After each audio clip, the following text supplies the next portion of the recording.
مرکز کی انجیل 14 باب 27 آیت سے 31 آیت تک۔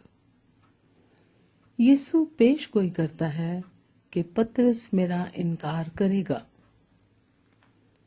اور یسوع نے ان سے کہا، تم سب ٹھوکر کھاؤ گے، کیونکہ لکھا ہے کہ میں چرواہے کو ماروں گا اور بھیڑیں پراگندہ ہو جائیں گی، مگر میں اپنے جی اٹھنے کے بعد تم سے پہلے گلیل کو جاؤں گا۔ پطرس نے اس سے کہا، گو سب ٹھوکر کھائیں لیکن میں نہ کھاؤں گا۔